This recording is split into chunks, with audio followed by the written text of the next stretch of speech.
Welcome to Eurodollar University with Jeff Snider. My name is Emil Kalinowski, and today we're going to be talking about the petrodollar and maybe you may have heard of it, Bretton Woods 3, a return to a commodity-based monetary order.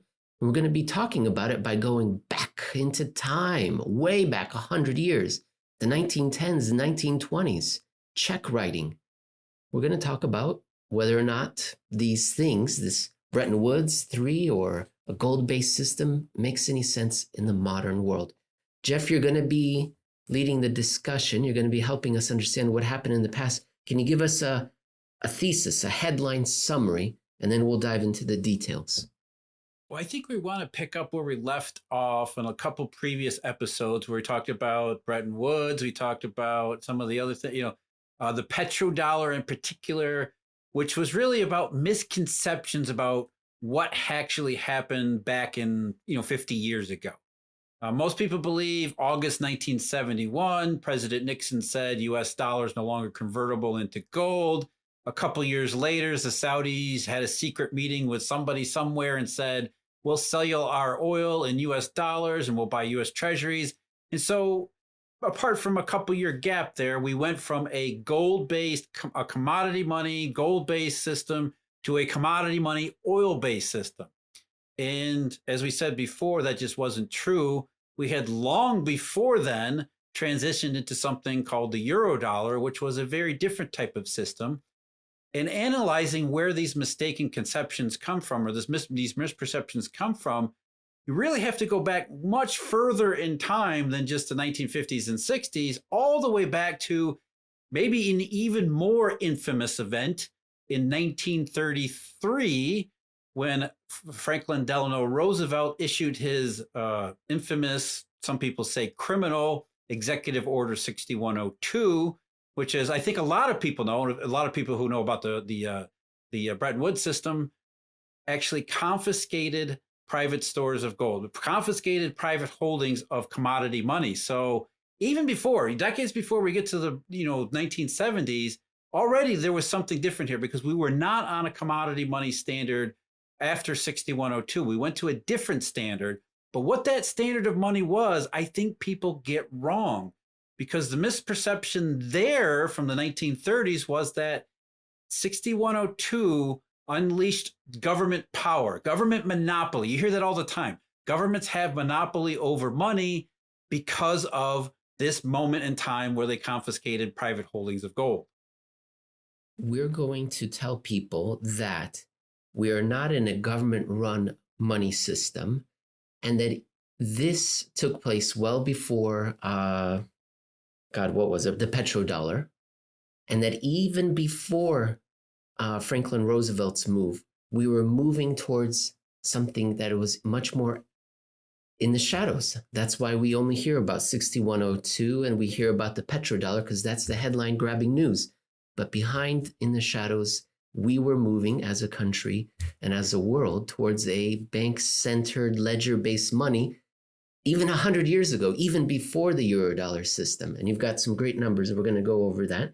That's, of course, not to say that what Franklin Roosevelt did was appropriate or legal, or that it was legal, right? But yes, immoral, it was a big deal. Yeah, absolutely. We're not saying that at all. But maybe it wasn't a big deal to the monetary system as it was developing. So we'll have to keep those two thoughts in mind. Not as big a deal and also completely immoral and outrageous behavior. But okay, that's just my bias. The bigger point here, Emil, is that I think we're conditioned to believe in big jumps, big leaps, right? There's a hard event.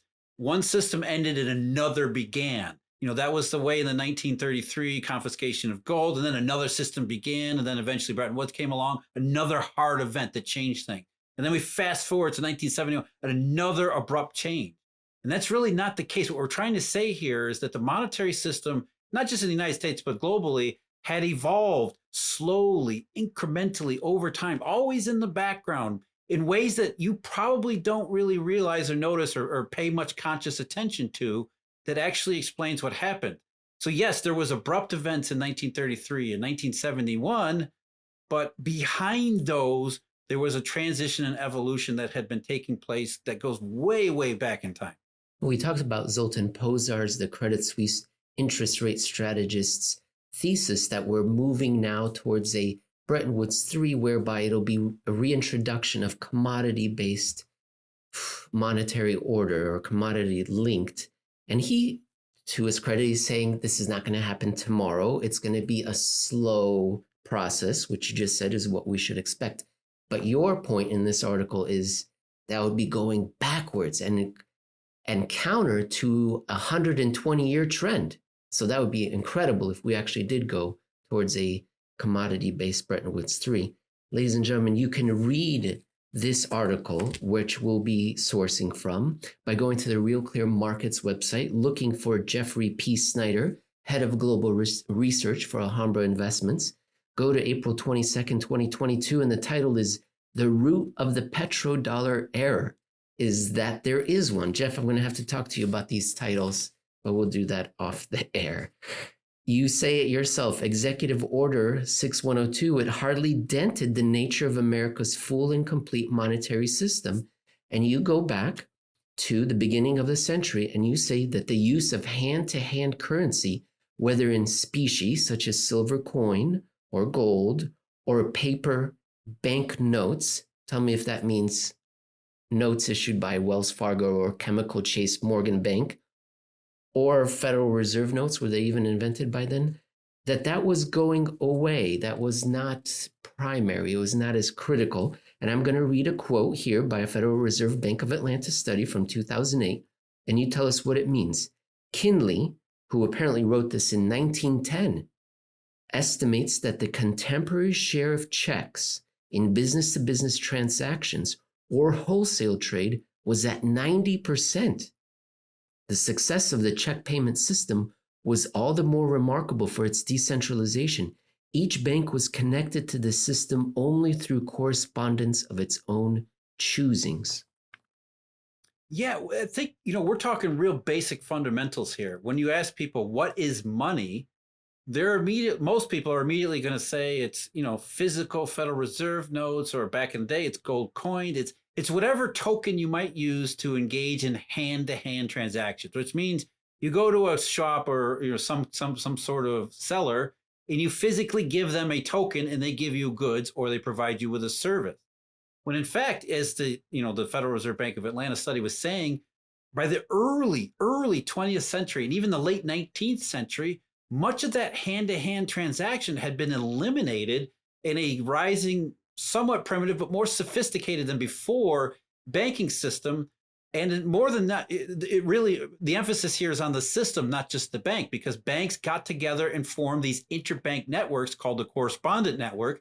And one reason they did so was that you could transact in other forms beyond simple hand-to-hand currency. Check writing is a perfect example. Most people are intimately, or at least they used to be, maybe not so much nowadays, but are familiar with the check writing. When you go to a grocery store or some form of retail establishment and you write a check, you're not giving them currency. You're not giving them gold. You're not giving them specie. What you're actually doing is you're giving your bank the ability to settle the transaction on your behalf in the way that the bank sees fit. Now, that could be a correspondent relationship with the retail outlets bank, or it could be some other type of relationship where they're settling that transaction through a means that is not hand-to-hand currency. And so the point I'm trying to make here is that by the early 20th century, the world, the United States economy in particular, had already transitioned in a good part away from hand-to-hand currency into some other form of money. So before we ever get to the 1930s, what we're saying is the American monetary system was sort of a hybrid model. It was a hybrid in the fact that you had hand-to-hand currency, you had gold, you had commodity money. That form of private commodity money existed, and mostly lower classes and lesser income folks were using silver coins, for example, when more middle class and wealthy Americans and business owners had moved to checks. That was the other part of the hybrid model, which is private bank forms of money, which we know it as, fractional reserve lending. That's a form of depository money. So we had a private monetary model, a private hybrid model that was already changing and moving away from commodity money to private bank money before we got to FDR. And there were other forms of payment processing that were developing at the same time, not just checks, but interbank correspondent relationship settlement methods like federal funds. Fedwire came into being at this time. Again, monetary innovation, not gold and silver or actual notes being moved around, but as you put it here, book entries of private ledger money maintained by the banking system. Now, Jeff, I'm going to read out some figures so that the audience can appreciate how by the time we got to the demonetization and confiscation of gold, it wasn't that important. And of course, the whole thesis is if gold wasn't that important to the monetary system, then oil wasn't either, and it likely won't be again now with Bretton Woods 3, should anything like that come about. So I'm going to read out some numbers. Jeff, you tell me if I've got all these numbers and I'm emphasizing the ones correctly. We're going to go back to 1914, and the Federal Reserve reported that its member banks held $730 million worth of vault cash. Tell us what kind of things are in vault cash. Some of it's gold holdings, some of it's silver coins, some of it's actual, at that time, banknotes of other certain qualifying assets as well. But any highly liquid hand-to-hand currency that the government deemed acceptable at that time that satisfied reserve requirements was deemed vault cash. Physical things, Federal Reserve notes, banknotes, right. Cash, gold, an actual silver. Vault with actual cash in it. Okay, so there was 739 million of those.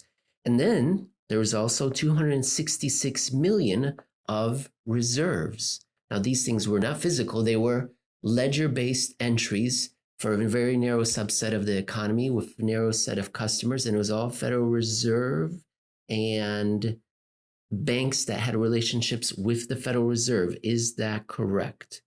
Yeah, and the thing about the Fed's bank reserves was that it also satisfied regulatory reserve requirements. So even though it wasn't physical cash, it wasn't a medium of exchange in the outside economy, it did help banks stay in operation, or at least in good standing with the regulatory authorities of the day. So it was helpful in that narrow case. So you had vault cash, physical good, plus these bank reserves, and that is the real money in the system. It was becoming, remember, real. hybrid. There is still hand-to-hand currency. There's still hand-to-hand cash taking place. But over time, we're shifting away from hand-to-hand to this other form of bank money where there's a bank vault and other forms of quote-unquote liquidity underpinning or supporting this other form of settlement, which is this depository fractional reserve money, which you're about to give us the numbers on those. Yes. This is what's backing real money, actual money in the economy. These things that I just said, it was backing 8.3 billion in deposit liabilities, Jeff, of which 1.9 billion were interbank correspondent liabilities. So in other words, a simple fraction of $8.30 in deposit liabilities for every $1 of cash in bank reserves. Deposits to just the cash, the vault stuff, was a multiplier of 11.2. So already in 1914, it wasn't what, Jeff? It wasn't a commodity-based money. We had more.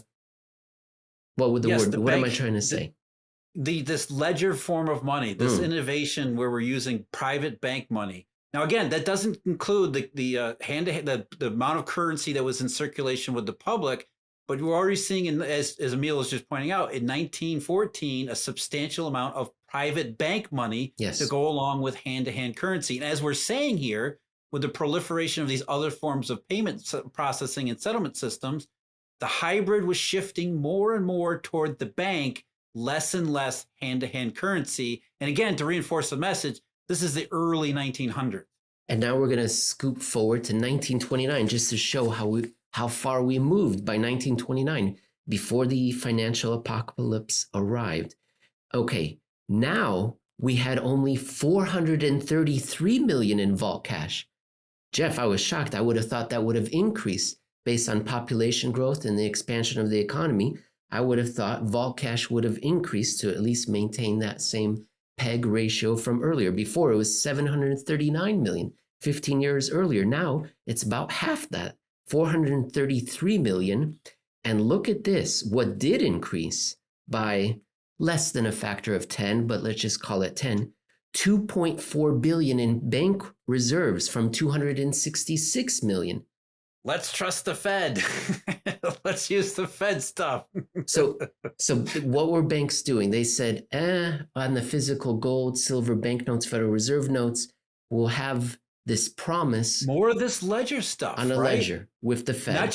Not just customer stuff, but even our reserves, even our liquid liabilities are also ledger entries. I mean, that's what I'm saying when I said, the hybrid system shifted more and more away from commodity money and more into this.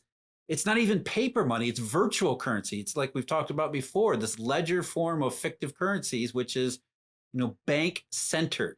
And so by the time you get to 1929, I think you can already understand why the Great Depression crisis, the collapse was so bad, because when everybody, the public, rushed to convert this funny ledger stuff into physical currency, there wasn't a whole lot of physical currency there.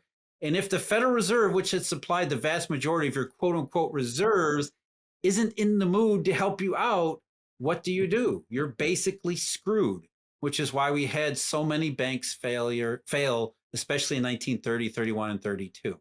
Now consider the size of the private bank deposit money balance. In 1929, it was now 35.9 billion. It was previously 8.3. Yeah, huge increase. And now, so our ratio of reserves backing deposit liabilities is now at just under 13, 12.85. But if you look at just the cash, just the physical cash, something physical to back this up, we're at a ratio of, let's call it 83 to 1. Wow, you don't see those numbers even in the silver commodity market, Jeff. That's going to make people blush. 82 to 1. And I guess the point is, Jeff, then, how important was the gold in all of this? It seems like it wasn't very important at all. So, why did we? What what FDR was saying is that, look, if we remove private holdings of gold or private ability to use specie as a method of payment, then we won't have this problem where the public will hoard gold or remove it from the banking system, thereby leading to this type of crash. When that has been misinterpreted as the government asserting itself and its authority by saying we're no longer going to have any private money at all. Not only are we going to remove gold, we're going to replace it with these Federal Reserve notes. So even paper currency is going to be government currency. And that at the base of every monetary pyramid, you're going to have government. While that may be true in a sense, it didn't eliminate these ledger forms of money. And in fact, those are what proliferated throughout the Great Depression and forward. So what actually happened in the 1930s is that 6102, in some sense, actually contributed more or actually amplified this hybrid evolution, or the evolution away from the hybrid model toward what eventually became the Eurodollar model. Because you can think, you're a banker in 1929, and you think, having all these liquid reserves, this is a pain in the butt, because customers could come in and take those reserves away from us. And unless we have a good central bank that knows what the hell they're doing with bank reserves, we're kind of vulnerable here. So maybe instead of having that type of system, why don't we just eliminate the reserves entirely? And so between 1933 and 1955, that's basically what the banking system worked toward. They worked toward a reserveless system, which was entirely private bank money rather than any government money. So 6102 didn't establish government money. It actually contributed toward moving from private commodity money to private bank money. So that's what the transition has been from the 19th century to the middle 20th century, was we went from a hybrid private commodity money, private bank money, to almost entirely private bank money. It wasn't the government establishing its monetary authority. It was actually the government getting the hell out of the way for banks to be able to do this. And this is really the point of the story that we mentioned at the outset of our Bretton Woods 3 episode not long ago, with George L. Harrison and the bank saying, you want us to depend upon you for liquidity? Sorry, pal, that ain't happening. The point of that story was this transition away from from the hybrid system to a more exclusive private bank money system that eventually became the Eurodollar. And in this article, you talk about 1937 and you talk about George L. Harrison. Again, I bring up the L because people complained that we were talking about the Beatles in the comments section on YouTube. And you talk about that in that article. We won't go over it now, but basically you summarize it all at the very end regarding our present day circumstances and a potential Bretton Woods 3 and commodity-based money, that this would be counter to over a century of evolution, movement, desire by the private banking system through several monetary eras that we're moving towards. Go ahead. One last, I just say, Emil, it's not just, let's also be clear. It's not just the banking system that wanted to do this. The public, the banks were actually meeting public demand. So go back to check writing in the early 19th century. The public didn't want to use hand-to-hand currency. If they did, they would continue to do so. Instead, they wanted more easier forms of payments, because the best monetary system is the one you don't even have to think about. If I could just go to the store and tap my phone on the little thingy, that's the best monetary system, at least as far as the public is concerned.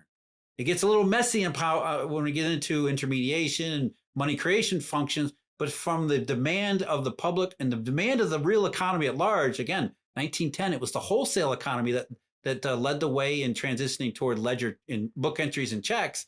It's the commercial part of the economy that wants these easier forms of payments. It's not just banks who are deciding we want to do this because we're going to do it. Jeff, I'm going to ask the audience for a favor in the YouTube comments section. If they know anything about the following subject, if they could leave me a note, because I've been trying to research this subject for a while and I don't have a straight answer, especially for our Australian friends. I have a list here of confiscations, restrictions on gold ownership that has taken place around the world since the Great Depression. And I've got here Australia, 1929. It was an amendment to the Commonwealth Bank Act. United States, 1933. Everyone knows about that. Australia again, 1959. Again, that same banking act. United States, 1962. United Kingdom, 1967. India, 1968. Jeff, I know what you're thinking as you're hearing these 60s dates. But the question I have for my Australian friends is, I don't quite have enough information on those Australian acts. It was passed, but was it actually acted upon? Was the gold confiscated? Was it restricted? What actually happened in 1929 and 1959? I've never gotten a straight answer. If you could let us know, that would be super. Thanks, Jeff. All right, take care.